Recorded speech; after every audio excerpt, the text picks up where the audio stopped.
ഇങ്ങനെ എപ്പോഴെങ്കിലും ഏതെങ്കിലും നിമിഷം നിങ്ങൾക്ക് തോന്നിയിട്ടുണ്ടോ? ഉണ്ടെങ്കിൽ തീർച്ചയായും അത് താഴെയൊന്ന് കമന്റിൽ എഴുതി അറിയിക്കാട്ടോ. നമുക്ക് നോക്കാലോ എത്ര ഭക്തജനങ്ങൾക്ക് ഇപ്രകാരം തോന്നിയിട്ടുണ്ട് എന്ന്.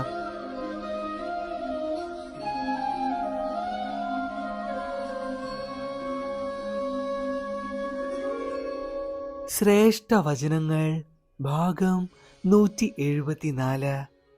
നിന്നെ വഞ്ചിച്ചവൻ ആരായിരുന്നാലും കാലം ആയതിന് മറുപടി നൽകുക തന്നെ ചെയ്യും. ഹരേ കൃഷ്ണ. നമസ്കാരം. ഈ വീഡിയോ കാണുന്ന ഞങ്ങളുടെ എല്ലാ ഭക്തജനങ്ങളോടും ഒരു തമാശയ്ക്ക് വെറുതെ ഒരു ചോദ്യം ചോദിക്കുകയാണ് കേട്ടോ. എപ്പോഴെങ്കിലും നിങ്ങൾക്ക് തോന്നിയിട്ടുണ്ടോ, എൻ്റെ കണ്ണ ഭഗവാനോടുള്ള ഭക്തി എനിക്ക് കുറയാണോ? എന്താ സംഭവിക്കുന്നത്? എല്ലാ ദിവസവും ഇപ്പോൾ പ്രാർത്ഥനകളില്ല, ധ്യാനമില്ല, ചില നേരങ്ങളിൽ കണ്ണനെ ഓർക്കുവാൻ പോലും സാധിക്കുന്നില്ല. ഞാൻ നിന്നിൽ നിന്നും പതിയെ പതിയെ അകലുകയാണോ, അതോ എൻ്റെ വെറും തോന്നൽ മാത്രമാണോ അത്? ഇങ്ങനെ എപ്പോഴെങ്കിലും ഏതെങ്കിലും നിമിഷം നിങ്ങൾക്ക് തോന്നിയിട്ടുണ്ടോ? ഉണ്ടെങ്കിൽ തീർച്ചയായും അത് താഴെയൊന്ന് കമന്റിൽ എഴുതി അറിയിക്കാട്ടോ. നമുക്ക് നോക്കാലോ എത്ര ഭക്തജനങ്ങൾക്ക് ഇപ്രകാരം തോന്നിയിട്ടുണ്ട് എന്ന്. ഇത്തരത്തിൽ ഭഗവാനോടുള്ള ഭക്തി കുറയുന്നുണ്ട് എന്ന് നമുക്ക് മനസ്സിൽ തോന്നി തുടങ്ങുന്ന ചില അവസരങ്ങളുണ്ട്, ചില ഘട്ടങ്ങളുണ്ട്. അത് ഏതെല്ലാമാണെന്നാണ് ഇന്നത്തെ ഈ വീഡിയോയിലൂടെ ഏറ്റവും ലളിതമായി നമ്മൾ പറഞ്ഞു പോകുന്നത്. വെറുതെ പറയല്ല, ഭക്തജനങ്ങൾക്ക് എല്ലാവർക്കും കണ്ണനെ അത്രത്തോളം സ്നേഹിക്കുന്ന ഓരോരുത്തർക്കും അത്രമേൽ ഉപകാരപ്രദമായിട്ടുള്ള ഒരു വിഷയം വീഡിയോ തന്നെ ആയിരിക്കും കേട്ടോ ഇത്. തീർച്ചയായും മുഴുവനായി തന്നെ കാണുക. പറയുന്ന ഓരോ കാര്യങ്ങളും ശ്രദ്ധാപൂർവം കേട്ട് കേൾക്കുക. പിന്നെ പ്രത്യേകം എടുത്ത് പറയേണ്ടതില്ലല്ലോ, ഇപ്പോൾ തന്നെ ഈ നിമിഷം തന്നെ ചെറുതായിട്ടൊന്ന് ലൈക്കും ചെയ്യാട്ടോ. എന്നിരുന്നാൽ മാത്രമേ നമ്മളിപ്പോൾ പുതിയതായിട്ട് വീഡിയോകൾ ഇട്ട് തുടങ്ങിയല്ലോ, അതെല്ലാം മറ്റുള്ള ഭക്തജനങ്ങളിലേക്ക് എത്തിച്ചേരുകയുള്ളൂ. ശരി, അപ്പോൾ ഒട്ടും ദീർഘിപ്പിക്കുന്നില്ല, ഭഗവാന്റെ നാമത്തിൽ തന്നെ നമുക്ക് തുടങ്ങാം. കണ്ണനോടുള്ള അല്ലെങ്കിൽ നമ്മൾ ആരാധിക്കുന്ന മൂർത്തിയോടുള്ള ഭക്തി പതിയെ പതിയെ കുറഞ്ഞു തുടങ്ങുന്നുണ്ട് എന്ന് നമുക്ക് തോന്നി തുടങ്ങുന്ന പ്രധാനപ്പെട്ട 5 കാര്യങ്ങളുണ്ട്. ഇത്തരത്തിലുള്ള 5 കാര്യങ്ങളിലൂടെ കടന്നുപോയാൽ മാത്രമേ നമുക്ക് കണ്ണനോടുള്ള ഭക്തി പതിയെ പതിയെ കുറയുകയുള്ളൂ. നമ്മൾ പോലും അറിയാതെ ചില പ്രവൃത്തികൾ മൂലം ഭഗവാനോടുള്ള ഭക്തി നമ്മിൽ നിന്നും അകന്നു പോകുന്നു. അതേതെല്ലാമാണെന്ന് നമുക്കൊന്ന് നോക്കാട്ടോ. ഇതിൽ ആദ്യത്തേത് നാം സ്ഥിരമായി കാണുന്ന കാര്യങ്ങളാണ്. ഒരു വ്യക്തി സ്ഥിരമായി കേൾക്കുന്നവ, കാണുന്നവ, വായിക്കുന്നവ എന്നിവയെല്ലാം ഭാവിയിൽ നാം ആരായി തീരുമെന്ന് നിശ്ചയിക്കപ്പെടുന്നുണ്ട്. ഉദാഹരണമായി പറഞ്ഞു കഴിഞ്ഞാൽ, അത്രയധികം ഭക്തിയിലൂടെ കടന്നു പോകുന്ന ഒരു വ്യക്തി ഉണ്ട് എന്നിരിക്കട്ടെ. ഭഗവാനെ നിത്യേന ഭജിക്കുകയും പ്രാർത്ഥിക്കുകയും പൂജിക്കുകയും ക്ഷേത്ര സന്ദർശനം നടത്തുകയും ചെയ്യുന്ന ഒരു വ്യക്തി. അദ്ദേഹത്തിന്റെ ജീവിത സാഹചര്യം പെട്ടെന്നങ്ങ് മാറുകയാണ്, ചുറ്റുപാടുകൾ അങ്ങ് മാറുകയാണ്. ജോലിയുടെ ഭാഗമായി പുറത്തൊക്കെ പോകേണ്ടി വരുന്നു, ഒന്നിനും സമയമില്ല. ആദ്യമൊക്കെ അദ്ദേഹം പരമാവധി ശ്രമിച്ചിരുന്നു കണ്ണനോട് പ്രാർത്ഥിക്കുവാൻ, അല്ലെങ്കിൽ ഭഗവാനുമായി ബന്ധപ്പെട്ട ഗ്രന്ഥങ്ങൾ വായിക്കുവാൻ, ക്ഷേത്ര ദർശനങ്ങൾ നടത്തുവാൻ. പതിയെ പതിയെ തിരക്കുകൾ മൂലം, തൻ്റെ ജീവിത സാഹചര്യങ്ങൾ മൂലം, ശീലങ്ങൾ മൂലം ഇതെല്ലാം വിട്ടുപോകുന്നു. പിന്നെ ഇദ്ദേഹത്തിന് ദുശീലങ്ങളായി, ദുസ്വഭാവങ്ങളായി, ദുഷിച്ച കൂട്ടുകെട്ടുകളായി, അങ്ങനെ ഭഗവാനോടുള്ള ഭക്തി പൂർണ്ണമായും ഇല്ലാണ്ടാകുന്നു. ആത്മാർത്ഥമായി പറയാം, ഇനി അദ്ദേഹത്തിന് പഴയ പടിയിലേക്ക് തിരിച്ചു വരണമെങ്കിൽ വീണ്ടും അദ്ദേഹം തൻ്റെ ചുറ്റുപാടുകളെ മാറ്റേണ്ടതായിട്ടുണ്ട്. തിരികെ ഈ ഒരു അവസ്ഥയിലേക്ക് വന്നാൽ മാത്രമേ അദ്ദേഹത്തിന് പരിപൂർണമായൊരു ഭഗവത് ശ്രീകൃഷ്ണ ഭക്തിയിലേക്ക് എത്തിച്ചേരുവാനായി സാധിക്കുകയുള്ളൂ.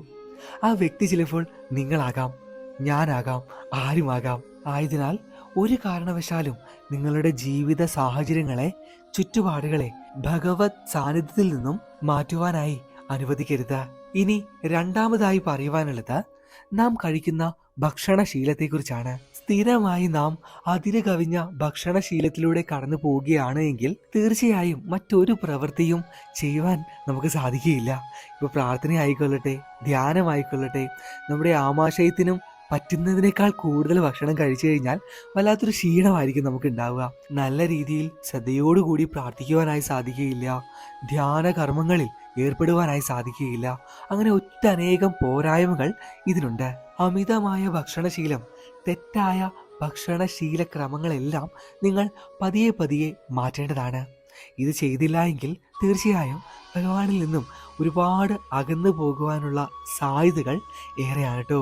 ആയതിനാൽ ഭക്ഷണം, പ്രാർത്ഥന, ധ്യാനം, ജീവിത ചുറ്റുപാടുകൾ, സാഹചര്യങ്ങളെല്ലാം ഭഗവാന് ഇണങ്ങുന്ന രീതിയിൽ വേണം നിങ്ങൾ ക്രമപ്പെടുത്തുവാനായി.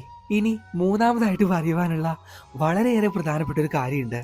മിക്ക വീഡിയോകളിലും ഇപ്പോൾ കഴിഞ്ഞ വീഡിയോയിൽ പോലും പറഞ്ഞിട്ടുള്ള കാര്യമാണ്. പ്രധാനപ്പെട്ട 5 പോയിന്റുകളിൽ ഒന്നായിരുന്നു അത്. നമ്മുടെ സുഹൃത്ത് ബന്ധങ്ങൾ എന്ന് മോശമാകുന്നുവോ അന്ന് നമ്മുടെ അന്ത്യം കുറിച്ചു എന്ന് വേണമെങ്കിൽ പറയാം. അതിപ്പോൾ അന്ത്യം എന്ന് പറഞ്ഞാൽ മൃത്യുവല്ല, മൃത്യുവിനും അപ്പുറമായിരിക്കും അത്. ഭഗവാനുമായി ബന്ധപ്പെട്ട ഒരു കർമ്മവും ചെയ്യാത്ത ഒരു ഒറ്റ സുഹൃത്ത് നിങ്ങൾക്ക് ഉണ്ടായാൽ മതി. സ്ഥിരമായി അദ്ദേഹത്തോട് സംസാരിച്ചാൽ മതി, അദ്ദേഹം ചെയ്യുന്ന പ്രവൃത്തികൾ നിരീക്ഷിച്ചാൽ മതി. നിങ്ങളും പതിയെ ആ രീതിയിലേക്ക് മാറുക തന്നെ ചെയ്യും. നമ്മുടെ ബ്രെയിന്, നമ്മുടെ തലച്ചോറിനൊരു പ്രത്യേകതയുണ്ട്. അതെന്താണെന്നോ, ഏറ്റവും എളുപ്പമുള്ള കാര്യങ്ങൾ മാത്രം ചെയ്യുവാനാണ് നമ്മുടെ തലച്ചോറ് ഇഷ്ടപ്പെടുക. ഇത്തരത്തിൽ എല്ലാ ദിവസവും പ്രാർത്ഥിക്കുക, ധ്യാനിക്കുക എന്നിവയെല്ലാം ഇത്തിരി കഷ്ടപ്പാടുള്ള കാര്യമാണ്. പരിപൂർണമായും ഭഗവാന് സമർപ്പിച്ചാൽ മാത്രമേ ഇത് വിരസതയില്ലാതെ നമുക്ക് ചെയ്യുവാനായി സാധിക്കുകയുള്ളൂ. പക്ഷേ എപ്പോഴും ഒരാളെക്കുറിച്ച് കുറ്റം പറയുക, നെഗറ്റീവ് പ്രവൃത്തികളിൽ മാത്രം ഏർപ്പെടുക, നെഗറ്റീവായിട്ടുള്ള ചിന്തകളിൽ ഏർപ്പെടുക എന്നിവയെല്ലാം വളരെ എളുപ്പമുള്ള കാര്യമാണല്ലോ. പ്രത്യേകിച്ച് ചിലവോ കാര്യങ്ങളൊന്നും വേണ്ട. ഇത് നമ്മുടെ തലച്ചോറിന് കൂടുതൽ ഇഷ്ടമാണ്. ഇത്തരത്തിലുള്ള ഒരു സുഹൃത്ത് ബന്ധമാണ് നിങ്ങൾക്കുള്ളത് എങ്കിൽ, ഒരു സുഹൃത്താണ് നിങ്ങൾക്കുള്ളത് എങ്കിൽ, എത്ര വലിയ ആത്മീയ വ്യക്തിയായാൽ പോലും പതിയെ നിങ്ങളും അത്തരത്തിലായി തീരുക തന്നെ ചെയ്യും.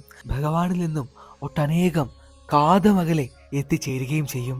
ആ ഒരു ദിശയിൽ എത്തുമ്പോഴായിരിക്കും നമുക്ക് മനസ്സിലാകുക, എൻ്റെ കണ്ണാ, ഭഗവാനെ, നിന്നിൽ നിന്നും ഒരുപാട് ഞാൻ അകന്നിരിക്കുന്നു. നിന്റെ വചനങ്ങളിൽ നിന്നും നിന്റെ പ്രാർത്ഥനകളിൽ നിന്നും ഒരുപാട് ഞാൻ മാറിപ്പോയിരിക്കുന്നു.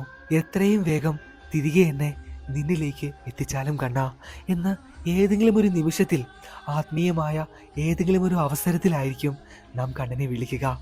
ആയതിനാൽ ഒരു കാരണവശാലും ഇത്തരത്തിലുള്ള സുഹൃത്ത് ബന്ധങ്ങൾ കൂടുതലായും പുലർത്തുവാൻ അനുവദിക്കരുത്. നിങ്ങളുടെ മനസ്സിനെ ആയതിനു വേണ്ടി പാകപ്പെടുത്തരുത്. ഇനി പറയുവാനുള്ളത്, നിങ്ങൾ വളരെ നിസ്സാരമായിട്ട് കരുതും. പക്ഷെ അങ്ങനെയല്ല. ഇത്രയും കാര്യങ്ങൾ പറഞ്ഞല്ലോ, അത്രത്തോളം പ്രധാനപ്പെട്ട ഒന്ന് തന്നെയാണ് ഇനി പറയുവാൻ പോകുന്നത്. നമ്മുടെ കിടപ്പുമുറി, നമ്മൾ ഉറങ്ങുന്ന ആ ഇടമുണ്ടല്ലോ, അത് അത്രത്തോളം പ്രാധാന്യം അറിയിക്കുന്നതാണ് കേട്ടോ. നിങ്ങൾ തന്നെ ഒന്ന് ആലോചിച്ച് നോക്കൂ. നമ്മുടെ ഒരു ദിവസം തുടങ്ങുന്നതും ആ ദിവസം അവസാനിക്കുന്നതും ആ കിടപ്പുമുറിയിലാണ്. നമ്മൾ കിടക്കുന്ന ആ കട്ടിലിലാണ്, കിടക്കയിലാണ്. എപ്പോഴും അവ വൃത്തിയായി സൂക്ഷിക്കുവാൻ നിങ്ങൾ ശ്രദ്ധിക്കുക. മാത്രമല്ല, നാം ആരാധിക്കുന്ന ഏതെങ്കിലും ഒരു മൂർത്തിയുടെ ചെറിയൊരു ചിത്രമെങ്കിലും, ഒരു ഫോട്ടോ ഫ്രെയിമോ എന്തുമാകാം, വിഗ്രഹം വെച്ചില്ലെങ്കിലും കുഴപ്പമില്ല, ഒരു ചിത്രമെങ്കിലും വെക്കുവാൻ നിങ്ങൾ പ്രത്യേകം ശ്രദ്ധിക്കുക. രാത്രി ഉറങ്ങുമ്പോഴും ഉണരുമ്പോഴും നാം ആരാധിക്കുന്ന മൂർത്തിയെ കണ്ട് കണ്ണനെ കാണുകയാണ് എങ്കിൽ അതിൽ പരം പുണ്യം എന്താണ്, അതിൽ പരം മഹത്വം എന്താണ് പിന്നെ ഉള്ളത്? അത് ഭഗവാനിലേക്ക് കൂടുതൽ നമ്മെ അടുപ്പിക്കുകയും എപ്പോഴും ഭഗവാന്റെ സ്മരണ നമ്മിലേക്ക് എത്തിച്ചേരുകയും ചെയ്യുന്നതിന് ഇവയെല്ലാം കാരണമാകുന്നു. അല്ലാതെ നാം നിത്യേന കിടക്കുന്ന കിടപ്പുമുറി വളരെ അലങ്കോലമാക്കി വലിച്ചു വാരി ഇട്ടുള്ള അവസ്ഥയാണ് എങ്കിൽ തീർച്ചയായും അത് നമ്മുടെ ജീവിത സാഹചര്യത്തെ, ആത്മീയമായ ചുറ്റുപാടുകളെ മാറ്റിമറിക്കുക തന്നെ ചെയ്യും. ഞാൻ എന്താണ് ഉദ്ദേശിച്ചത് എന്ന് ഞങ്ങളുടെ ഏറ്റവും പ്രിയപ്പെട്ട ഭക്തജനങ്ങൾക്ക് മനസ്സിലായി കാണുമെന്ന് വിശ്വസിക്കുകയാണ് കേട്ടോ. വീട്, പൂജാമുറി, കിടക്കുന്ന കിടപ്പുമുറി, ഉറങ്ങുക, ഉണരുക എന്നിവയെക്കുറിച്ചൊക്കെ ഓരോരോ വീഡിയോകൾ നമ്മൾ ചെയ്തിട്ടുള്ളതാണ്. ഇനിയും അതിൻ്റെ 2ാം ഭാഗം ചെയ്യാം കേട്ടോ. പല ഭക്തജനങ്ങളും മറന്നുപോയി എന്ന് കരുതുന്നു. നമുക്ക് ഒന്നുകൂടി പതിയെ മറ്റൊരു തരത്തിൽ അവയെല്ലാം വീഡിയോകളായി ചെയ്യാം. കുറച്ചൊന്ന് കാത്തിരുന്നാൽ മതി കേട്ടോ. ശരി, അപ്പോൾ ഇന്ന് ഇത്രയേ ഉള്ളൂ. ഇന്നത്തെ ഈ വിഷയം കണ്ണനെ, ഗുരുവായൂരപ്പനെ സ്നേഹിക്കുന്ന എല്ലാവർക്കും വളരെയധികം ഇഷ്ടപ്പെട്ടു എന്ന് കരുതുകയാണ്. നിങ്ങളുടെ വിലപ്പെട്ട അഭിപ്രായങ്ങൾ അതെന്ത് തന്നെയായാലും താഴെ കമൻറ്റിൽ എഴുതുവാൻ മടിക്കരുത്. ഈ പോയിന്റ്സ് കൂടാതെ നിങ്ങൾക്കറിയാവുന്ന എന്തെങ്കിലും കാര്യങ്ങൾ ഉണ്ട് എങ്കിൽ അതും എഴുതിക്കൊള്ളുക. ഇനിയിപ്പോൾ ഒന്നും എഴുതാനില്ല എങ്കിൽ പോലും ഭഗവാന്റെ വചനങ്ങളായാലും എഴുതിക്കൊള്ളുക. ഹരേ കൃഷ്ണ, ഓം നമോ ഭഗവതേ വാസുദേവായ, ഹരേ രാമ ഇങ്ങനെയുള്ള വാക്കുകൾ കൂടി നിങ്ങൾ താഴെ കമന്റിൽ എഴുതുവാൻ ഉൾപ്പെടുത്തുവാൻ മറക്കരുത് കേട്ടോ. പിന്നെ ഇനി അവസാനമായിട്ട് പറയുവാനുള്ളത്, ഇന്നത്തെ ഈ വീഡിയോ സ്പോൺസർ ചെയ്ത ഒരു ആന്റിയെ കുറിച്ചാണ്, അമ്മയെ കുറിച്ചാണ്. ജോത്സ്ന എന്നാണ് ആന്റിയുടെ നാമധേയം. കൊല്ലമാണ് സ്വദേശം. ഈ വർഷാവസാനമായിട്ട് ഗുരുവായൂർ ദേവസ്വവുമായി ബന്ധപ്പെട്ട ഡയറി എങ്കിലുവെൻ്റെ കൃഷ്ണ ഡിവോട്ടി സ്റ്റോർ വഴി കൊടുക്കുന്നുള്ള കാര്യം എല്ലാവർക്കും അറിയാവുന്നതാണല്ലോ. അപ്പോൾ 5 ഭക്തജനങ്ങൾക്കായിട്ട് ഈ ഡയറി ആന്റി സ്പോൺസർ ചെയ്തിട്ടുണ്ട്. ഞങ്ങളത് 5 ഭക്തജനങ്ങളിലേക്ക് എത്തിക്കുകയും ആ 5 അഡ്രസ്സുകൾ ഏതൊക്കെയാണ് എന്ന് ആന്റിക്ക് പകർന്നു നൽകുകയും ചെയ്തിട്ടുണ്ട്. ഈ വർഷാവസാനത്തിൽ ചെയ്യുവാൻ പറ്റുന്ന ഏറ്റവും മഹത്തരമായിട്ടുള്ള ഒരു കർമ്മമാണ് ആന്റി നമ്മുടെ എങ്കിലും എൻ്റെ കൃഷ്ണ കൂട്ടായ്മ വഴി ചെയ്തിട്ടുള്ളത്. ആ വലിയ മനസ്സിന് എന്നും ഭഗവാൻ കൂടെ ഉണ്ടാവട്ടെ കേട്ടോ.